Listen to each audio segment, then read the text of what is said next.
الله الرحمن الرحيم والعصر إن الإنسان لفي خسر إلا الذين آمنوا وعملوا الصالحات وتواصوا بالحق وتواصوا بالصبر۔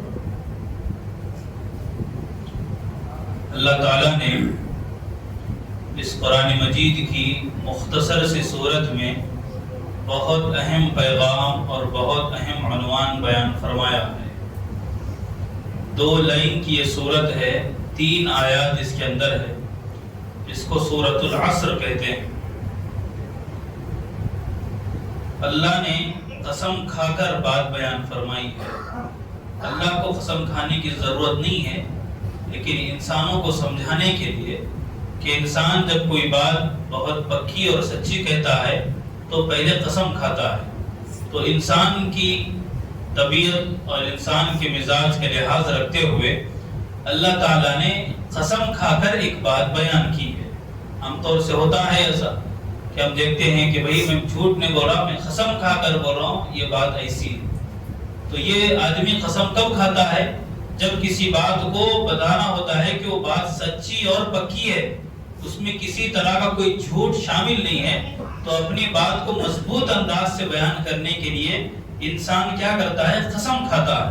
تو اسی طرح اللہ تعالیٰ نے انسان کی طبیعت کا لحاظ رکھتے ہوئے، اس کی سمجھ کا لحاظ رکھتے ہوئے اللہ نے پہلے قسم کھائی زمانے کی، پھر آگے ایک بات بیان فرمائی جو بہت ہی سچی اور پکی ہے، جس کے اندر جھوٹ کا کوئی گزر نہیں ہے، جھوٹ کی کوئی گنجائش نہیں ہو سکتی۔ والعصر، قسم ہے زمانے کی۔ ان الانسان لفی خسر، سارے انسان نقصان میں ہے، خسارے میں ہے، گھاٹے میں ہے، لاس میں ہے، سارے انسان۔ الا الذین آمنوا وعملوا الصالحات وتواصوا بالحق وتواصوا بالصبر، لیکن 4 طرح کے لوگ وہ ہیں جو اس گھاٹے سے خالی ہیں، جو اس گھاٹے میں شریک نہیں ہیں، وہ نقصان میں نہیں ہے بلکہ وہ فائدے میں ہے۔ پہلے تو اللہ نے یہ بتایا کہ سارے انسان خسارے میں ہے سوائے 4 انسانوں کے۔ وہ کون انسان ہیں؟ الا الذین آمنوا، پہلی چیز ایمان والے، جس کی زندگی میں، جس کے دل میں ایمان ہو، یعنی جس کے عقائد درست ہو۔ وعملوا الصالحات، اور جس کے اعمال درست ہوں۔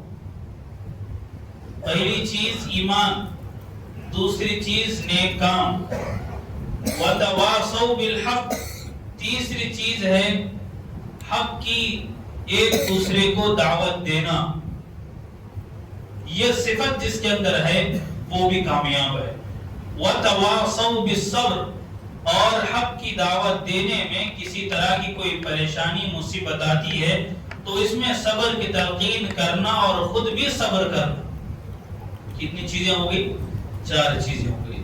پہلی بات تو یہ ہے کہ انسان نقصان میں ہے، خسارے میں ہے، گھاٹے میں، لیکن جس انسان کی زندگی میں ایمان ہے، جس کی زندگی میں نیک اعمال ہے، جس کی زندگی میں حق بات کی دعوت دوسروں تک پہنچانے کا جذبہ اور کوشش اور جد و جہد ہے، اور صبر پر، خود بھی صبر کا، مصیبت پر خود بھی صبر کرے اور دوسروں کو بھی صبر کرنے کی دعوت اور تلقین کرے، یہ 4 صفتیں جس کے اندر موجود ہوں گی، وہی صحیح معنی میں نقصان سے باہر ہے، وہ انسان فائدے میں ہے۔ پہلی بات جو اللہ نے بیان فرمائی، ایمان۔ ایمان اتنی عظیم اور اتنی بڑی دولت ہے جس کا تصور ہمیں اس دنیا میں شاید ممکن نہ ہو۔ کتنی بڑی نعمت ہے یہ، ہمیں اس کا احساس مرنے کے بعد ہوگا۔ مرنے کے بعد احساس ہوگا کہ ایمان ہی اصل چیز ہے۔ اللہ تعالیٰ نے نبی اکرم صلی اللہ علیہ وسلم کے ذریعے سے بات ارشاد فرمائی کہ حضور پاک صلی اللہ علیہ وسلم نے ارشاد فرمایا کہ اللہ تعالیٰ فرماتا ہے اگر بندہ آسمان اور زمین کے درمیان جتنی جگہ ہے اتنے گناہ کر کے آیا میرے پاس، بات سمجھنے کی ہے، انسان آسمان اور زمین کے درمیان جتنی جگہ ہے اتنے گناہ کر کیا ہے، اتنے گناہ کیا کہ آسمان اور زمین کے درمیان کی جگہ اس کے گناہوں سے بھر گئی.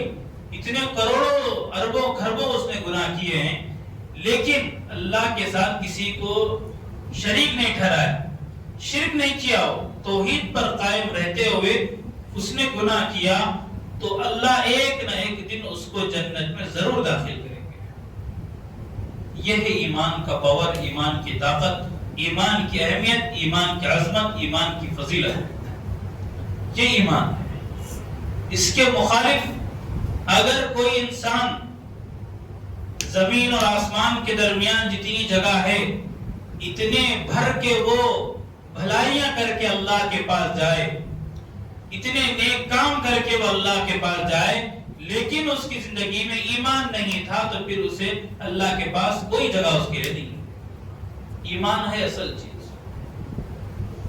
کسی ملک میں ہمیں جانا ہوتا ہے تو وہاں کی انٹری کے لیے پاسپورٹ اور ویزا کا ہونا ضروری ہے. اسی طرح جنت میں انٹری کے لیے جو ویزا اور پاسپورٹ ہے وہ ایمان ہے. یہ آسان مثال میں ہم سمجھ سکتے ہیں.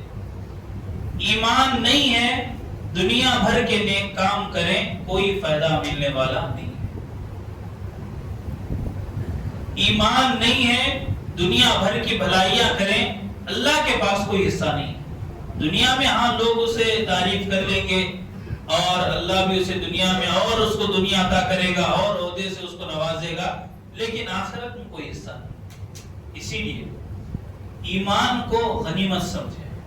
اللہ نے بغیر مانگے ہمیں ایمان والے گھر میں پیدا کیا ہے، تو اب یہ ہماری ذمہ داری ہے. اللہ نے ہمیں تو بغیر مانگے ایمان دیا، اب اس ایمان پر عمل کرتے ہوئے ایمان کے ساتھ دنیا سے جانے کی کوشش اور فکر میری اور آپ کی ہونی چاہیے.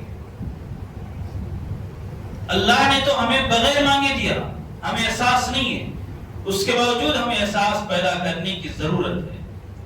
کیونکہ ایمان ہی نہیں ہے زندگی میں پھر کوئی بھی عمل قابل قبول نہیں ہے. ایک بات یہ ہو گئی. دوسری بات، زندگی میں وہی عمل قبول ہے، وہی عمل قبول ہے جس سے اللہ خوش ہوتا ہے. اللہ کا حکم ہو، نبی کا طریقہ ہو صلی اللہ علیہ وسلم، وہ عمل قبول ہے.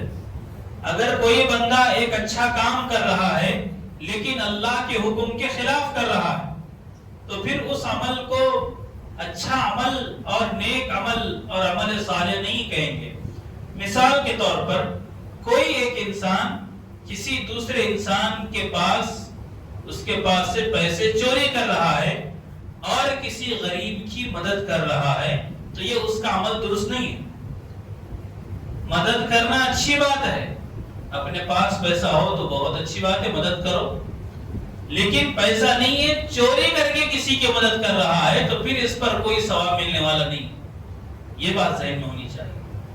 نیک عمل بھی وہ نیک عمل قابل قبول ہے جس کا حکم اللہ نے دیا ہو، جس کا طریقہ حضور نے بتایا ہو صلی اللہ علیہ وسلم. تو ایمان سب سے پہلی چیز ہے. دوسری بات، نیک کام بھی وہی قابل قبول ہے جو اللہ کا حکم، نبی صلی اللہ علیہ وسلم کا طریقہ ہو. یہ دو چیزیں جس عمل کے اندر ہوں گی وہ کام اللہ کے پاس اجر و ثواب کا ذریعہ اور باعث بنے گا. اور اللہ کا حکم، نبی کے طریقے سے ہٹ کر جو کام ہوگا وہ وبال جان بنے گا کام. بھلے ہم اسے اچھا سمجھ رہے ہوں لیکن اللہ کے پاس اس کی رتی برابر بھی کوئی حیثیت اور ویلیو نہیں رہتی. تو یہ چیز ہے. تیسری چیز اللہ نے بیان فرمائی نقصان سے باہر آنے کے لیے، وَتَوَاصَوْا بِالْحَقِّ، حق بات کی وصیت، حق بات کی تلقین، حق بات کی دعوت دینا. حق بات کیا ہے؟ دین کی بات حق ہے. اللہ کی طرف لوگوں کو بلانے کی بات یہ حق بات ہے، یہ سچی بات ہے. اور یہی اسی کے تعلق سے فرمایا کہ ایسے بندے جو لوگوں کو اللہ کے دین کی طرف بلاتے ہیں، اللہ کی طرف بلاتے ہیں، ایسے لوگ بھی آخرت میں کامیاب ہیں. وَتَوَاصَوْا بِالصَّبْرِ، اور دین کا کام کرنے میں دعوت کا کام کرنے میں پریشانیاں، مصیبتیں، رکاوٹیں آئیں گی، لیکن اس پر صبر کرنا ہے۔ دین کا کام کر رہے ہیں بغیر صبر کے تو پھر مکمل مسلمان نہیں ہے وہ۔ ایمان جو ہے، اسلام جو ہے، پورا اس پر چلنے کا نام ہے۔ ایسا نہیں کہ ہم نے کچھ کو مان لیا کچھ کو چھوڑ دیا، ایسا نہیں، وہ صحیح مسلمان نہیں۔ سچا پکا مسلمان تو وہ ہے جو ہر عمل کو، اسلام کے ہر عمل کو اپنی زندگی میں لانے کی کوشش کرے، وہ ہے صحیح معنی۔ تو یہ بات اللہ نے بیان فرمائی، جو کچھ رکاوٹیں، مصیبتیں، پریشانیاں آتی ہیں، ان مصیبتوں پر خود بھی صبر کرے، اور جو ان میں کام کرنے والے ہیں ان کو بھی صبر کی تلقین اور ان کو دعوت دے صبر کی۔ بات سمجھ میں آ رہی ہے؟ سارے انسان خسارے میں، سوائے ایمان والے کے، نیک کام والے کے، دین کا کام کرنے والے کے، اور دین کے کام میں مصیبت آنے پر صبر کرنے والے۔ یہ 4 طرح کے لوگ ہیں جو نقصان سے باہر ہیں۔ ان 4 کوالٹیز کے علاوہ جو بھی چیز میں مبتلا ہے لوگ، وہ تمام کی تمام ناکامی ہے۔ جب ہم یہ بات کہتے ہیں کہ کامیابی، ناکامی، یہ دنیا کے اعتبار سے نہیں ہوتی، آخرت کے اعتبار سے۔ حقیقی کامیابی، آخرت کی کامیابی، حقیقی ناکامی، آخرت کی ناکامی۔ نہ دنیا کی کامیابی اصل کامیابی ہے، نہ دنیا کی ناکامی اصل ناکامی ہے، بلکہ حقیقی اور اصلی کامیابی آخرت کی کامیابی، اصلی اور حقیقی ناکامی آخرت کی ناکامی۔